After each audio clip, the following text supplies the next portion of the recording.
Force recruited me when I was 8. They recruit every kid on the Ark. Intensive training, hand-to-hand combat, flight simulation. Be prepared, always on the ready. The best, the finest, the last line of defense. You wouldn't understand. You only know peace. But really, no. This is a movie where it's more than that, though. Yeah, it is. It's a movie where it's just about the nature of people having to learn to live past differences, having to learn to live past war. Yeah. And like I said, this movie it tackles all these themes without beating you over the head with it, but also.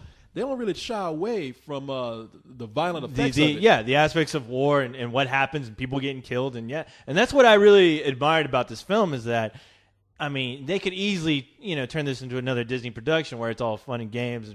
But they're trying to honestly tell a good story. And they did that by, showing you the prices of war. And that's what I dug about it. I mean, people in this movie, I mean, like I said, it's a kid's film, but people are dying left and right. Which is funny because, I don't know. I haven't seen too much of the marketing for this because, I mean, when I saw it, obviously there was no one telling us this is a kid's film. I mean, it just seemed like just a science fiction, Pixar type film, but we weren't told this is for kids. I mean, we walked in there, when I saw it. I mean, I felt like, okay, I'm being told a real story. It's not playing down to me. I don't feel like I need to be a kid to enjoy this. It could have been, it could have been a live action movie. Well, yeah, I'm sorry. Go ahead. Just wait, when I was a kid, a lot of animated movies. When I was a kid, a lot of animated movies. Animated? One more time.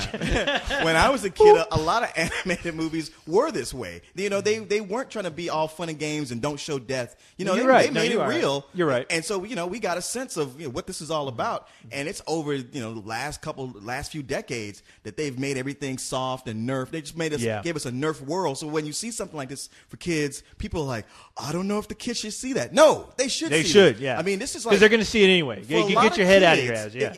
As science fiction goes, it's a cliche story, but for a lot of kids, this will be their first introduction to real science fiction. Oh yeah. And like I thought it was, I liked it. I thought it was running the mill till they got to the war, and then I was really impressed. And just like emotionally, it grabbed me. It did, and you're right. Really effective at the war scene. Yeah, it really did. What really grabbed me was that they weren't pulling any punches, and at the same time, it is very entertaining. But there are consequences, and I thought that was the greatest lesson as far as. Just with a film like this, where films like this, any huge studio like Disney would not allow something like that. I just know it. Oh yeah. And I thought for them doing the type of film that they were doing, it was really ballsy of them just to say, we're trying to tell a real story here. We're letting kids, we're letting everyone in the theater know there are consequences to this, and we're doing it in a very fun science fiction way, but we're not going to veer into the kid friendly aspect of it. Well, no, we're going to tell you a very real story. I mean, because like you said, when they actually have the battle in this, I mean, and even throughout the middle of it, I mean, there's people dying, there's people being sucked out into space, there's people being blown up. I mean, it's I mean, and it's done in a way. I mean, because you can even watch Star Wars and see people blow up and like. Hey, that's funny. Yeah, but you're like, wow. There's real emotional impact here. When you see somebody dying, you're like, damn. Yeah. Star Wars, you say wow, and this you say fuck. Yeah, exactly. that'll be like they'll use that in the trailer for the movie. Co-host says, Star Wars says, wow. Yeah. Battle for Terra says, fuck. Yeah, I'll be looking for that chick. And you're right. I mean, this isn't dumbed down. I mean, I think we're in an age now where kids should see things like this when they have serious messages like this. Right. I mean, shit, I didn't learn about spousal abuse until Fred Flintstone started beating the shit out of Wilma. You know what I mean? I missed that episode. Yeah. Wilma! Not again, Fred. But it actually happened with his mom and dad. But he couldn't deal with it, so he superimposed Fred and Wilma over them. Yeah. But like I said, not real. No, I sat down and you just rocking back and forth, yabba dabba doo, yabba dabba doo. Looking at it, making a frame with my hand like I'm watching television. Say, hey, look, Fred's making a fist. My dad does the same thing when he talks to my mother. But the thing that I said I liked about this was also like the voice acting, as I mentioned before. Oh, yeah. They did not try to say, look, here's this famous person we got. If you listen to this, you probably won't even be able to tell who some of these people are. I mean, you got people who usually do voice acting like Mark Hamill, right? But then you have people like Danny Glover who's doing a voice in this. You got David Cross, who like really stuck yeah. out to me. Yeah, he was Chris great. Evans is doing a voice. Ron Perlman, Dennis Quaid, and the girl is Rachel Evan Wood, right? Oh, wasn't that her?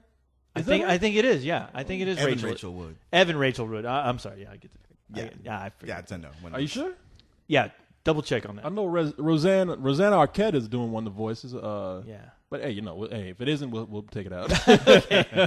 But James Garner is doing the voices. Right. I mean, a lot of people do a lot of good voice work in here, and I like that about the movie. The animation, while it's not like on the superior level of something like Pixar or other big studios out there, they really do a lot with the expressions in this. Well, the thing is, like with that animation, like I told you before that I definitely think, given enough money, the guys who are working on that animation, given enough money, I think they can easily rival Pixar because they did a great job doing what they, working with what they had to work with.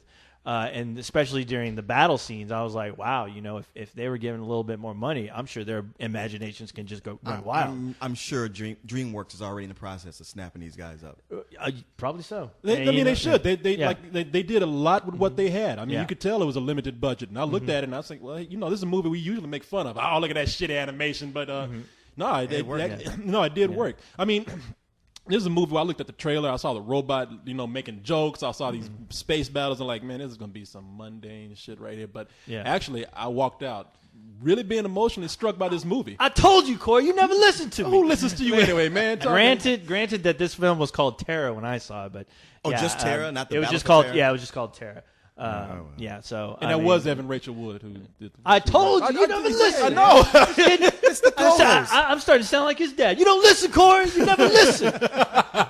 So what would you give it then? I'll listen to that. I will give it full price, just because I was really taken back by the actual story they were dishing out, and I enjoyed the hell out of it. It is the kind of movie that more than likely you would go because you want your kids to see it. And you can take your kids to see it, and you can sit there and get as much, if not more, of an emotional impact from it as they will. And so, yeah, I'm going to say full price. Yeah, no, I walked out of this movie really, I mean, at the end, I was almost teared up. Yeah. Pussy! No, it's like I said, any kind of movie that can just emotionally move you like that, and also make you feel as much fear as I did in this movie too for these little old crazy looking aliens. I mean, and really, people, I'll give it full price. Don't be fooled by the advertising for this. No, I haven't seen the advertising, so I mean, I have no clue about it. But I hope they're not. I hope they're not pushing like the funny, more kid-friendly aspects. They are. Of course they are. But you know what? It is smart marketing because the kids, they make these studios money, so I can't blame them. But at the same time, it's kind of unfortunate because you like to tell the adults, hey, you can easily sit through this and not groan. Fucking watching your kids like go fucking flip out and go, wow, look at the pretty colors. Like Leon over here, loving Wally and his pretty colors. Oh, look, you know what? Look, outer space. We've never seen that before. We're gonna let Wowie. let you go back to throwing your darts at your picture of Wally. All right. I also like that one of the big messages of this movie is if you want something from somebody, maybe next time just ask. Yeah, Korey. I know that's a good lesson to teach your kids right there. Did you take that without asking? You want the planet to blow up? Put it back. I just asked. Damn. Don't take my porno. Oh, did I not get that back yet? No. I'm gonna conquer your porno. The battle for co-host porno. Oh God. Which side are you on? Us or them? Decide.